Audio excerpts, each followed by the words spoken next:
সবাইকে স্বাগত জানিয়ে শুরু করছি আজকে শ্রী মায়ের কথা। আজকে সন্ন্যাসী ও ভক্তদের মায়ের এক অদ্ভুত দর্শনের যে অনুভূতি তা আপনাদের সাথে শেয়ার করব। চন্দ্রমোহন দত্ত একবার মায়ের সঙ্গে কোয়ালপাড়া হয়ে গরুর গাড়িতে বিষ্ণুপুরে যান। পথে এক জায়গায় গাড়ি থামিয়ে মা বিশ্রাম করছেন গাছের ছায়ায়। নিরিবিলি দেখে মাকে চন্দ্রমোহন দত্ত বললেন, আপনার আসল রূপ দেখাই আমার শেষ বাসনা। মা কিছুতেই রাজি হলেন না। অনেক কাকুতি মিনতি করায় মা গড়রাজি হয়ে অন্যান্যদের বললেন, তোমরা একটু সরে যাও, ওর সঙ্গে আমার একটু কথা আছে। চন্দ্রকে বললেন, দেখো, শুধু তুমিই দেখবে, ওরা কেউ দেখতে পাবে না, কিন্তু আমার আসল রূপ দেখে ভয় পেও না, আর যা দেখবে কাউকে বলবেও না যতদিন আমি বেঁচে থাকবো। এই কথা বলে মা তার সামনেই নিজ মূর্তি ধরলেন, জগদ্ধাত্রী মূর্তি। তেলেভেলোর মাঠে মা ডাকাতের সম্মুখীন হন এবং মা তাকে বাবা বলে সম্বোধন করেন। মায়ের মৃদুতা ও ঐশী শক্তি ওই নিষ্ঠুর বাগদি ডাকাতের মনকেও গলিয়ে দিল।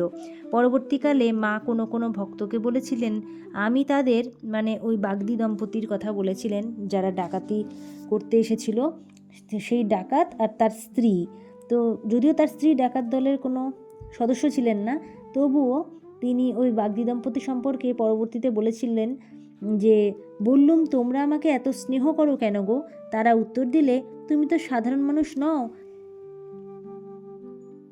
আমরা তোমাকে কালী রূপে দেখলুম।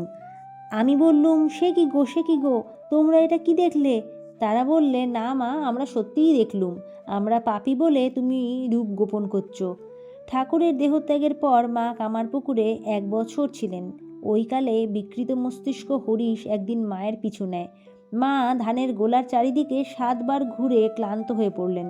তার আত্মকথা, তখন নিজ মূর্তি ধরে দাঁড়ালুম, তারপর ওর বুকে হাঁটু দিয়ে জিভ টেনে ধরে গালে এমন চড় মারতে লাগলুম যে ও হেঁ হেঁ করে হাঁপাতে লাগলো, আর আমার হাতের আঙুল ওর গালে বসে লাল হয়ে গেছিল, আর আমার হাতের আঙুলও লাল হয়ে গিয়েছিল।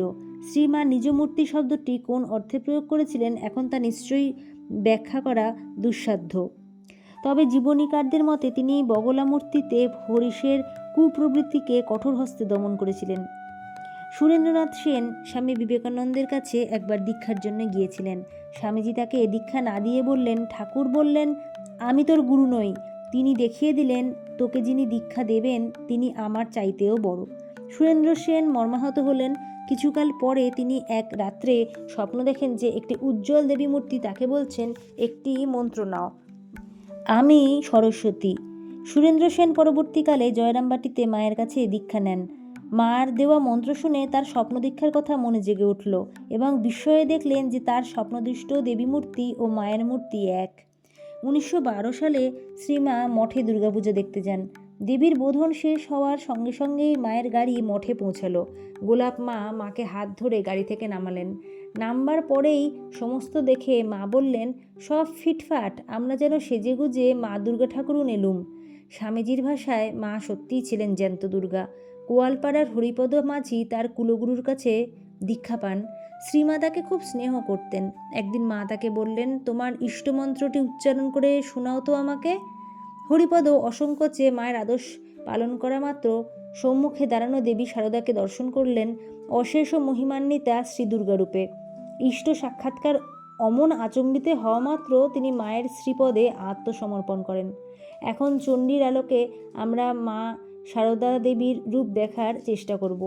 চণ্ডীর 5ম অধ্যায়ে দেবগণ শুম্ভ-নিশুম্ভকে বধের জন্য দেবীর স্তুতি শুরু করলেন। গ্রন্থের 14 থেকে 80 মন্ত্রে দেবীর 23টি রূপ বর্ণিত হয়েছে। আমাদের দেশে আবাল বৃদ্ধ বনিতার মুখে যা দেবী সর্বভূতেষু সেই মন্ত্র শোনা যায়। প্রথম নমস্তেশ্বরী পদের দ্বারা মায়ের স্থূলরূপ, দ্বিতীয় পদের দ্বারা সূক্ষ্মরূপ, তৃতীয় পদের দ্বারা কারণ রূপ এবং নমো নমঃ পদের দ্বারা মায়ের কারণাতীত তুরীয় প্রকৃতিকে প্রণাম করা হয়েছে। এতবার প্রণামের উদ্দেশ্য কি? শাস্ত্র বলেন, অহংকারী মূল অসুর। এই অসুর মারার একমাত্র অস্ত্র আছে নমঃ, অর্থাৎ ন মম, মানে আমার নয়, মা সব তোমার। এইভাবে অহংবোধ নস্যাৎ করলে মা আবির্ভূত হন। এই প্রণাম মন্ত্রের দ্বারা সন্তুষ্ট হয়ে দেবী দেবগণের সম্মুখে নিজ রূপে প্রকটিত হলেন। এই ছিল আজকে শ্রী মায়ের কথা। সবাই বলুন জয়শ্রী ঠাকুরের জয়, জয়শ্রী মায়ের জয়, জয় স্বামীজির জয়। পরবর্তী ভিডিওতে আবারও ঠাকুর ও মায়ের কথার শোনার আমন্ত্রণ জানিয়ে আজকের মতো ভিডিও শেষ করছি।